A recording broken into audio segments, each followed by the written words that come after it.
if you have an electronic measuring device when you are measuring your windows for blinds, this is mine.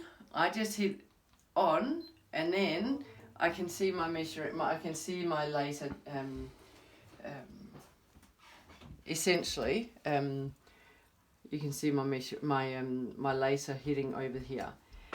What is important when we measure? We want to measure PVC to PVC. We want to measure exactly where the rubber meets the PVC. Your windows are not likely to be quite as square as mine, so they might have more of a slant.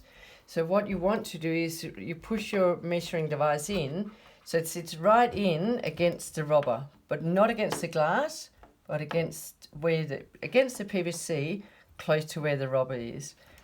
And then the other part is at the other end where your laser beam hits should be, again, right in next to the rubber, but on the PVC.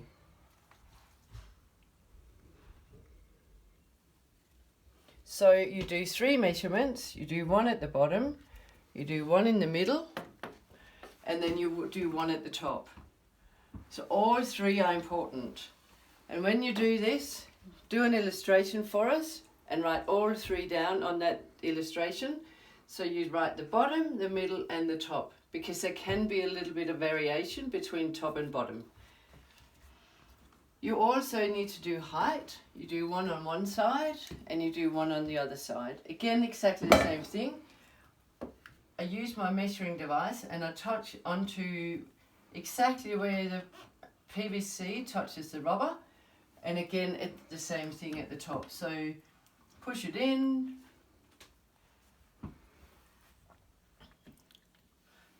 It's a little bit hard here because I've got a blind in the way. But again, you just make sure you touch the laser beam. Should be hitting right where the PVC meets. So be careful that you don't look at my reflection here. You do 1 at one side and 1 on the other side. Again, you write them both down. And then once you've done that, you send it all to us and then we can have a look with you and we have the measurement.